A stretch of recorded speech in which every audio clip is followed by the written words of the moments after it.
ಹಿಂದೂ ಮಹಾಗಣಪತಿ ಕಾರ್ಯಕ್ರಮ ಈ ವರ್ಷ ಚಿತ್ರದುರ್ಗದಲ್ಲಿ 18ನೇ ವರ್ಷಕ್ಕೆ ಇವತ್ತು ಕಾಲು ಇಡ್ತಾ ಇದೆ.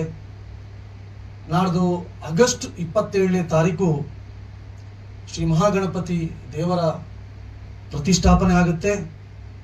ಸುಮಾರು 18 ದಿವಸ, ಅಂದ್ರೆ 18ನೇ ವರ್ಷ 18 ದಿವಸ ಈ ಸಲ ನಮ್ಮ ಇಲ್ಲಿಯ ದೇವರು ಒಂದು ಕಡೆ ಪ್ರತಿಷ್ಠಾಪನೆಗೊಂಡು ಸೆಪ್ಟೆಂಬರ್ 13ನೇ ತಾರೀಕು ಬುಧವಾರ, ಶನಿವಾರ 13ನೇ ತಾರೀಕು ಒಂದು ಭವ್ಯವಾದಂತಹ ಪ್ರತಿ ವರ್ಷದಂತೆಯೇ ಅದ್ದೂರಿಯಾದಂತಹ ಶೋಭಾಯಾತ್ರೆ ಕೂಡ ನಡೆಯಲಿಕ್ಕಿದೆ. ಹಾಗಾಗಿ 18 ದಿವಸಗಳ ಕಾಲ ಬೇರೆ ಬೇರೆ ರೀತಿಯ ಸಾಂಸ್ಕೃತಿಕ ಕಾರ್ಯಕ್ರಮಗಳು, ಪ್ರತಿ ದಿವಸ ಸಾವಿರಾರು ಜನರಿಗೆ ಪ್ರಸಾದ ವಿತರಣೆ, ಈ ರೀತಿಯ ಬೇರೆ ಬೇರೆ ಕಾರ್ಯಕ್ರಮ ತಮಗೆಲ್ಲರಿಗೂ ಗೊತ್ತಿದೆ.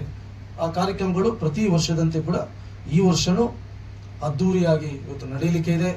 ಹಾಗಾಗಿ ನಾನು ಮೊದಲನೇ ಸಲ ಇವತ್ತು ಈ ವರ್ಷದ ಹಿಂದೂ ಮಹಾಗಣಪತಿಯ ಕಾರ್ಯಕ್ರಮದ ಇವತ್ತು ಸಭೆಗೆ ಇವತ್ತು ನಾನು ಬಂದಿದ್ದೀನಿ. ಈ ಕಾರ್ಯಕ್ರಮದ ಇಲ್ಲಿ ಪತ್ರಿಕಾಗೋಷ್ಠಿ ಇವತ್ತು ಮಾಡಿದ್ದೀನಿ. ಇದು ಮಧ್ಯಾಹ್ನದ ಮೇಲೆ ಒಟ್ಟು ಮುಂದಿನ ದಿವಸಗಳಲ್ಲಿ ಹೇಗೆ ಆಗಬೇಕು, ಈ ಕಾರ್ಯಕ್ರಮ ಚೆನ್ನಾಗಿ ಹೇಗೆ ಮಾಡಬೇಕು ಎಂಬ ದೃಷ್ಟಿಯಿಂದಲೂ ಸಭೆ ನಡೆಯಲಿಕ್ಕಿದೆ. ಪ್ರತಿ ವರ್ಷದಂತೆ ಈ ವರ್ಷನೂ ಹಿಂದೂ ಮಹಾಗಣಪತಿಯ ಒಂದು ಸಮಿತಿಯನ್ನು ಮಾಡಿದ್ದೀವಿ. ಆ ಸಮಿತಿಗೆ ಅಧ್ಯಕ್ಷರಾಗಿ ನಮ್ಮ ಹೋಟೆಲ್ ಉದ್ಯಮಿಯಾದಂತಹ ಶರಣ್ ಕುಮಾರ್ ಅವರು ಈ ವರ್ಷ ನಮ್ಮ ಈ ಹಿಂದೂ ಮಹಾಗಣಪತಿಯ ಸಮಿತಿಯ ಇವತ್ತು ಅಧ್ಯಕ್ಷರಾಗಿದ್ದಾರೆ.